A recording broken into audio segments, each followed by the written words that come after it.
സൈക്കിളിൽ പേലോഡ്, പഴയൊരു ജീപ്പിൽ റോക്കറ്റ്. ഇന്ത്യയുടെ ആദ്യത്തെ ബഹിരാകാശ ദൗത്യത്തിന്റെ ചിത്രമായിരുന്നു ഇത്. അന്നത്തെ ഇന്ത്യയിൽ നിന്ന് എത്രയോ മാറിയിരിക്കുകയാണ് നമ്മുടെ ഇന്ത്യ. 2040ഓടെ ചന്ദ്രനെ ഇന്ത്യ കോളനിവൽക്കരിക്കാൻ പദ്ധതിയിടുകയാണ്. മറ്റ് രാജ്യങ്ങൾ യുദ്ധത്തിൽ ശ്രദ്ധ കേന്ദ്രീകരിക്കുമ്പോൾ ഇന്ത്യ ശാസ്ത്രത്തിൽ ശ്രദ്ധ കേന്ദ്രീകരിക്കുന്നു. ഇന്ത്യയുടെ ഈ വളർച്ചയിൽ റഷ്യയും അമേരിക്കയും ചൈനയും ഒക്കെ ഞെട്ടിത്തരിച്ചിരിക്കുകയാണ്. എന്താണ് കാര്യം നമുക്ക് പരിശോധിക്കാം. ചന്ദ്രനെ ഇന്ത്യ ഇങ്ങെടുക്കുക. ചാന്ദ്രദൗത്യത്തിലെ വിജയം ഇന്ത്യക്ക് പുത്തൻ പ്രതീക്ഷ നൽകിയതോടെ വലിയ വലിയ പദ്ധതികൾ ചന്ദ്രന്റെ മണ്ണിൽ ആസൂത്രണം ചെയ്യുകയാണ് നമ്മുടെ രാജ്യം. ചൈനയും റഷ്യയും ഒക്കെ അസൂയയോടെ ഇന്ത്യയെ നോക്കും വിധം വളർച്ചയിലാണ് നമ്മുടെ രാജ്യം കടന്നുപോകുന്നത്. ബഹിരാകാശത്തിന്റെ സാരഥിയാകാനുള്ള പദ്ധതിയിലാണ് ഇന്ത്യ. കൂടുതൽ ആഴത്തിനുള്ള പര്യവേഷണങ്ങൾക്കായി 2040ഓടെ ചന്ദ്രനെ ചുറ്റുന്ന ബഹിരാകാശ നിലയം സ്ഥാപിക്കാൻ പദ്ധതിയിടുകയാണ് ISRO.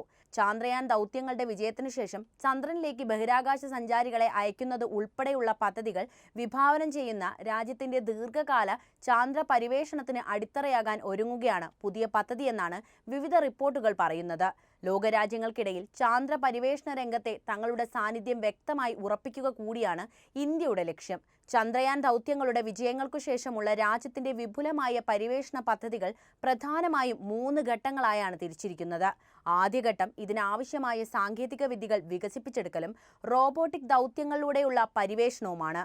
2023 ചന്ദ്രനിൽ ഇറങ്ങിയ ഇന്ത്യയുടെ അഭിമാന ദൗത്യം ചാന്ദ്രയാൻ 3യുടെ വിജയത്തിന് വലിയ പ്രാധാന്യമാണുള്ളത്. ചന്ദ്രനിൽ നിന്നുള്ള സാമ്പിളുകൾ എത്തിക്കാനും കൂടുതൽ പര്യവേഷണങ്ങൾക്കുമായി ചാന്ദ്രയാൻ 4ന്റെ ദൗത്യം 2028ഓടുകൂടി ആരംഭിക്കുകയും ചെയ്യും. 2040 കാലഘട്ടത്തോടുകൂടി ബഹിരാകാശ യാത്രികരെ ചന്ദ്രനിൽ എത്തിക്കുക എന്നതാണ് 2ാം ഘട്ടം. ചന്ദ്രനിൽ ഇറങ്ങിയതിനു ശേഷം പഠനങ്ങൾക്കും തുടർ ദൗത്യങ്ങൾക്കുമായി ചന്ദ്രന് ചുറ്റും ഒരു ബഹിരാകാശ നിലയം വികസിപ്പിക്കുകയും ചെയ്യും. അതേസമയം ചന്ദ്രനിൽ സ്ഥിരമായ ഒരു ബഹിരാകാശ നിലയം എന്നതാണ് അവസാനത്തെ ഘട്ടം. ഇത് ചന്ദ്രനിലെ ദീർഘകാല ഗവേഷണങ്ങൾക്ക് മുതൽക്കൂട്ടായിരിക്കും. മാത്രവുമല്ല, ചൊവ്വയിലേക്ക് ഉൾപ്പെടെയുള്ള ഭാവി ബഹിരാകാശ ദൗത്യങ്ങളുടെ കേന്ദ്രമായി മാറാനും ഇതിന് സാധിക്കും.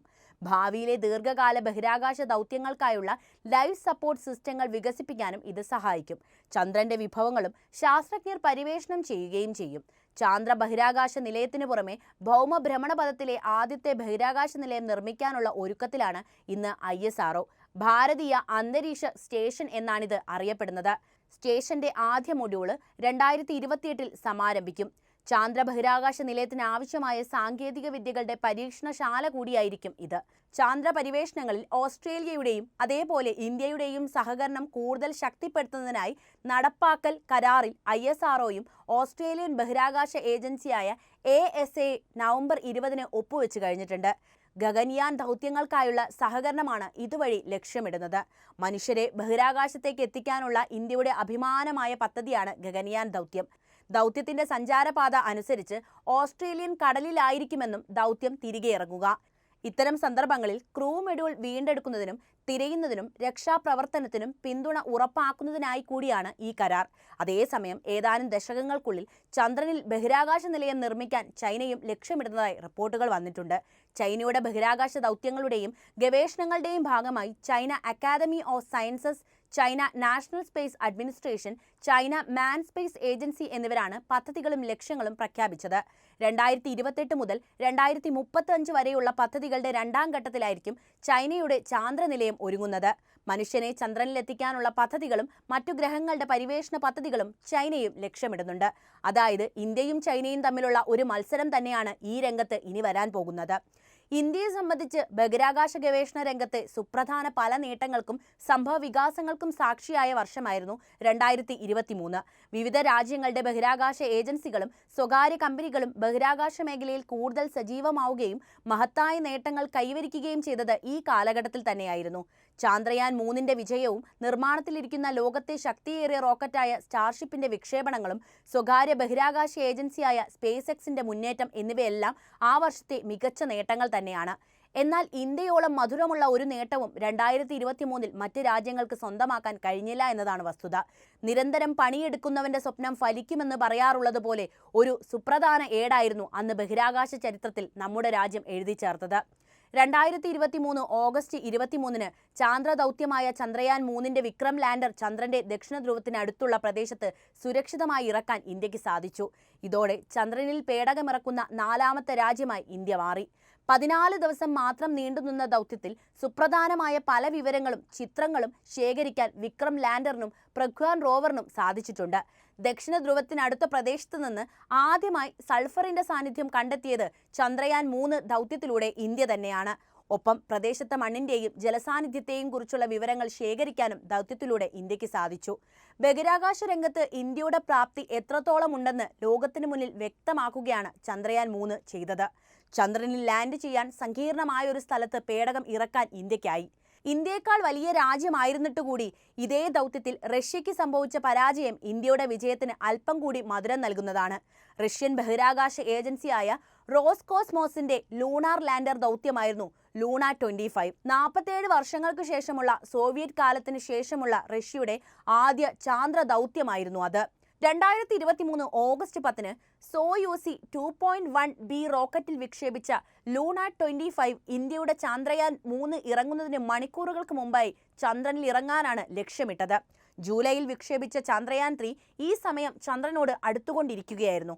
അതിവേഗ സഞ്ചാരത്തിന് ഭൂമിയിൽ നിന്ന് ചന്ദ്രനിലേക്ക് നേരിട്ടുള്ള സഞ്ചാരപഥമാണ് ലൂണ 25 വേണ്ടി റോസ്കോസ്മോസ് തെരഞ്ഞെടുത്തിരുന്നത്. എന്നാൽ ഓഗസ്റ്റ് 19 ലൂണ 25 ചന്ദ്രോപരിതലത്തിൽ ഇടിച്ചിറങ്ങുകയും ദൗത്യം പരാജയപ്പെടുകയും ചെയ്തു. പരാജയം എന്നതിലുപരി ചാന്ദ്ര പരിവേഷണ രംഗത്തേക്കുള്ള റഷ്യയുടെ തിരിച്ചുവരവിന്റെ സുപ്രധാന ചുവടുവെപ്പായിരുന്നു ഈ ദൗത്യം. ഇന്ത്യ അടുത്തിടെ നിരവധി ബഹിരാകാശ പദ്ധതികൾ പ്രഖ്യാപിക്കുകയും അവയ്ക്കായി 227 ബില്യൺ രൂപ, അതായത് $2.7 ബില്യൺ അനുവദിക്കുകയും ചെയ്തിട്ടുണ്ട്. ചന്ദ്രനിലേക്കുള്ള ഇന്ത്യയുടെ ചരിത്ര ദൗത്യത്തിന്റെ അടുത്ത ഘട്ടം ശുക്രനിലേക്ക് ഒരു ഓർബിറ്റൽ അയക്കൽ, രാജ്യത്തിന്റെ കന്നി ബഹിരാകാശ നിലയത്തിന്റെ ആദ്യഘട്ടത്തിന്റെ നിർമ്മാണം, ഉപഗ്രഹങ്ങൾ വിക്ഷേപിക്കുന്നതിന് പുതിയ പുനരുപയോഗിക്കാനാവുന്ന ഹെവി ലിഫ്റ്റിംഗ് റോക്കറ്റ് വികസിപ്പിക്കൽ എന്നിവ പദ്ധതികളിൽ ഉൾപ്പെടുന്നതാണ്. ഇന്ത്യയിലെ ബഹിരാകാശ പദ്ധതികൾക്കായി ഇതുവരെയുള്ള ഏറ്റവും വലിയ ഫണ്ട് വകയിരുത്തൽ കൂടിയാണിത്. എന്നാൽ പദ്ധതികളുടെ വ്യാപ്തിയും സങ്കീർണതയും കണക്കിലെടുക്കുമ്പോൾ അവ ആഡംബര ചെലവുകളിൽ നിന്ന് വളരെ അകലെയാണുള്ളത്. ഇന്ത്യയുടെ ബഹിരാകാശ പരിപാടിയുടെ ചെലവ് ലോകരാജ്യങ്ങൾ ഒരിക്കൽ കൂടി ശ്രദ്ധിക്കുന്നത് ഇവിടെയാണ്.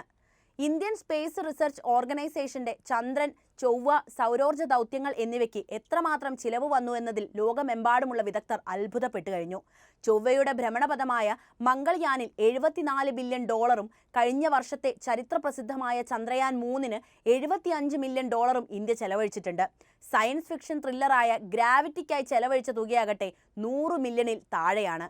10 വർഷം മുൻപ് നാസ ദൗത്യത്തെ അടിസ്ഥാനപ്പെടുത്തി നിർമ്മിച്ച ക്രിസ്റ്റഫർ നോളന്റെ ചിത്രം ഇന്റർസ്റ്റെല്ലാർ സിനിമയ്ക്ക് ആകെ ചിലവ് വന്നതാകട്ടെ $165 മില്യൺ. അവിടെയാണ് അതിലും എത്രയോ ചെലവ് കുറിച്ച് ഇന്ത്യ ബഹിരാകാശ സ്വപ്നങ്ങൾക്ക് ചിറകേകുന്നത്. നാസയുടെ മാവൻ ഓർബിറ്ററിന് $582 മില്യൺ, ചാന്ദ്രയാൻ 3 ഇറങ്ങുന്നതിന് 2 ദിവസം മുൻപ് ചന്ദ്രോപരിതലത്തിൽ തകർന്ന റഷ്യയുടെ ലൂണ 25-ന് 12.2 ബില്യൺ റൂബിളും, അതായത് $133 മില്യൺ ചെലവായിട്ടുണ്ട്. ചന്ദ്രനിലെ മണ്ണിൽ ജലസാന്നിധ്യം ആദ്യമായി സ്ഥിരീകരിക്കുന്നത് ഇന്ത്യയുടെ ദൗത്യമായ ചാന്ദ്രയാൻ 1 ആയിരുന്നു. ചൊവ്വയുടെ അന്തരീക്ഷത്തിലെ മീഥേൻ പഠിക്കാൻ മംഗൾയാൻ സാക്ഷ്യം വഹിച്ചു. എന്നാൽ ഇതിലേക്കൊക്കെ എത്തുന്നതിന് മുൻപ് വലിയൊരു ബൃഹത്തായ ചരിത്രം ഇന്ത്യക്ക് പറയാനുണ്ട് ഈ കാലഘട്ടത്തിൽ. സൈക്കിളിൽ പേലോഡ്, പഴയൊരു ജീപ്പിൽ റോക്കറ്റ്, ഇന്ത്യയുടെ ആദ്യത്തെ ബഹിരാകാശ ദൗത്യത്തിന്റെ ചിത്രം വിവരിക്കുമ്പോൾ പറയാനുള്ള ചരിത്രം ഇതാണ്. എന്നാൽ ചന്ദ്രനിൽ സ്പേസ് സ്റ്റേഷൻ നിർമ്മിക്കാൻ വരെ തയ്യാറെടുക്കുന്ന ഇന്ത്യയുടെ സമകാലികതയോട് പഴയ ചരിത്രം കൂടി ചേർത്ത് വെക്കേണ്ടത് നിർബന്ധമാണ്. 1963 നവംബർ 21 വൈകിട്ട് 6:25 തുമ്പയിൽ നിന്ന് ഒരു അമേരിക്കൻ നിർമ്മിത നൈക്ക് അപ്പാഷെ സൗണ്ടിംഗ് റോക്കറ്റ് ആകാശത്തേക്ക് കുതിച്ചുയർന്നു. ഇന്ത്യയുടെ ആദ്യ റോക്കറ്റ് വിക്ഷേപണം അതായിരുന്നു. റഷ്യയും അമേരിക്കയും തമ്മിൽ ബഹിരാകാശ യുദ്ധം നടക്കുന്ന കാലഘട്ടത്തിലാണ് ബഹിരാകാശ ചരിത്രത്തിലേക്ക് മൂന്നാം ലോക രാജ്യങ്ങൾക്കിടയിൽ നിന്ന് ഇന്ത്യ വരവറിയിച്ചത്. 4 വർഷത്തിനു ശേഷം ഇന്ത്യയുടെ ആദ്യ വിക്ഷേപണ വാഹനം SLV-3 പരീക്ഷിച്ചുവെങ്കിലും പരാജയപ്പെടുകയായിരുന്നു. എന്നാൽ 1 വർഷത്തിനകം തന്നെ SLV-3 വിജയകരമായി വിക്ഷേപിച്ചു. ഇന്ത്യ സ്വന്തം വിക്ഷേപണ വാഹനം ഉപയോഗിച്ച് സ്വന്തം ഉപഗ്രഹം ഭ്രമണപഥത്തിൽ എത്തിച്ചത് 1980-കളിലാണ്. കളിയാക്കലും പരിഹാസങ്ങളെയും വെല്ലുവിളിച്ചുകൊണ്ടാണ് ഇന്ത്യ വളർന്നു വന്നത്. പതിറ്റാണ്ടുകൾക്കിപ്പുറം ചെലവ് കുറഞ്ഞ വിക്ഷേപണങ്ങൾക്കായി US അടക്കമുള്ള വലിയ രാജ്യങ്ങൾ ഇന്ത്യൻ ബഹിരാകാശ ഏജൻസിയായ ISROയുടെ സഹായം തേടുന്ന കാഴ്ചയിലേക്ക് ഇന്ത്യ വളർന്നു കഴിഞ്ഞു. അപ്പോൾ ഇന്ത്യയുടെ ഈ വളർച്ചയെ നിങ്ങൾ എങ്ങനെയാണ് നോക്കിക്കാണുന്നത്? എന്തുതന്നെയായാലും കമൻറ്റ് ചെയ്യൂ. ഒപ്പം ഈ അറിവുകൾ നമ്മുടെ എല്ലാ ഇന്ത്യക്കാരും അറിയേണ്ടേ. അതിനായി വീഡിയോ മാക്സിമം ലൈക്ക് ചെയ്യാനും ഷെയർ ചെയ്യാനും ശ്രദ്ധിക്കുമല്ലോ.